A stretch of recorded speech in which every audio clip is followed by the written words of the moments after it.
आप सभी को जय मसीह की। आज की इस बाइबल स्टडी में आप सभी का स्वागत है। आइए हम इस वक्त जो है बाइबल के कुछ अंश को हम देखेंगे। निर्गमन के पुस्तक उसकी 34 अध्याय 35वां आयत। सो इज़राइली मूसा का चेहरा देखते थे कि उससे किरणें निकलती हैं, और जब तक वो यहोवा से बात करने को भीतर ना जाता तब तक वो उस ओढ़नी को डाले रहता था। उस समय की बात है जब मूसा को परमेश्वर ने सीनै पर्वत पर इसीलिए बुलाया कि इज़राइलियों के लिए आज्ञा दे, और मूसा परमेश्वर के साथ 40 दिन और 40 रात बिताया।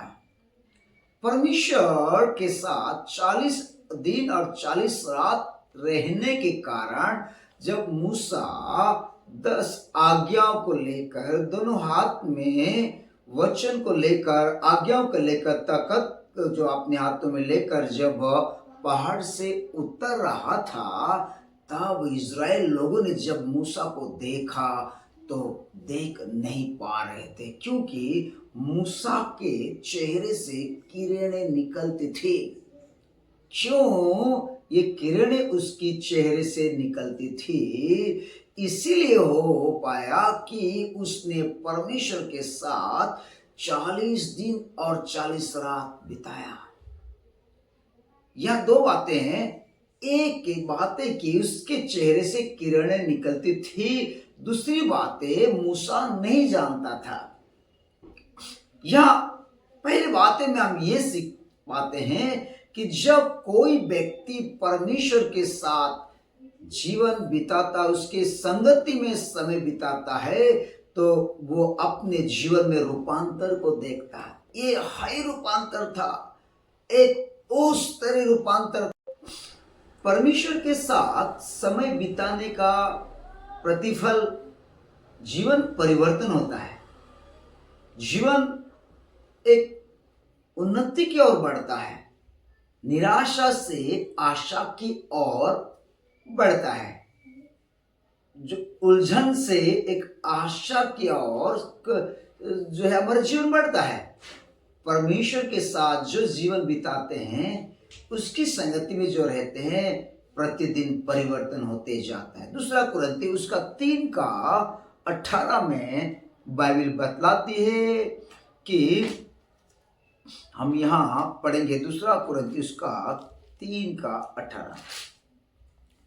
परंतु जब हम सबके उघाड़े चेहरे से प्रभु का प्रताप इस प्रकार प्रकट होता है, जिस प्रकार दर्पण में, तो प्रभु के द्वारा जो आत्मा है, हम उसी की तेजस्वी रूप में अंश अंश कर के बदलते जाते हैं।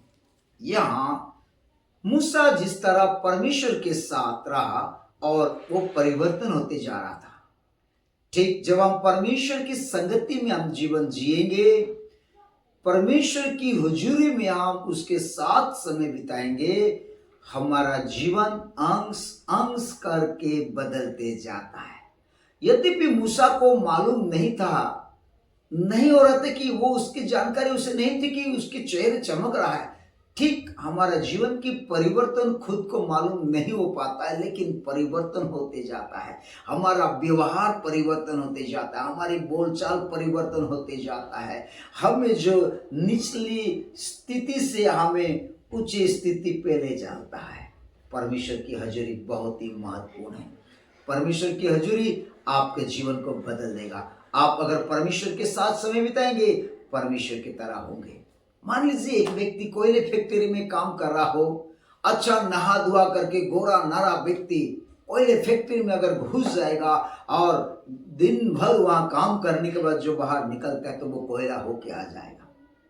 और मान लीजिए सेंट फैक्ट्री में कोई व्यक्ति काम कर रहा है और 2 दिन से नहीं भी नहाया और बदबू वाली शरीर है, और वहां चले जाएगा और दिन भर काम करके जब वहां से वापस आएगा, वो भी खुशबूदार बन जाएगा। ठीक परमेश्वर के साथ संगति बिताने के कारण हम परमेश्वर के रूप में अंश अंश करके बढ़ते जाते हैं। अगर हम दुष्टों के साथ संगति बिताएंगे और हम जो बुरे लोगों के साथ हम समय बिताएंगे, सांसारिकता के साथ समय बिताएंगे, वैसा जिंदगी बनेगा। इसलिए मैं आपको कहना चाहूंगा कि परमेश्वर के साथ समय बिताइए, व्यक्तिगत जीवन में प्रभु के साथ पवित्र लोगों की संगति में जीवन बिताइए। जिस तरह पतरस के जीवन के परिवर्तन को लोगों ने देखा, जब प्रेरितों काम उसका 4:13 में हम देखते हैं, लोगों ने पतरस की साहस को देखकर अचंभित करने लगे और कहने लगे, यह अनपढ़ व्यक्ति के पास कहां शक्ति आया, इतनी बुद्धि इतनी ज्ञान कहां से आई। वे जाने कि वो यीशु के साथ रहा। ठीक जब आप और मैं ऐसे महान परमेश्वर के साथ रहेंगे, हम बुद्धि में भी परिवर्तन करते जाएंगे, चाल चलन में, करैक्टर में परमेश्वर की स्वरूप में हम अंश अंश करके बढ़ते चले जाएंगे। मैं आपसे कहना चाहूंगा, परमेश्वर की संगति में समय बिताएं। प्रभु आप प्रत्येक को आशीष देवे।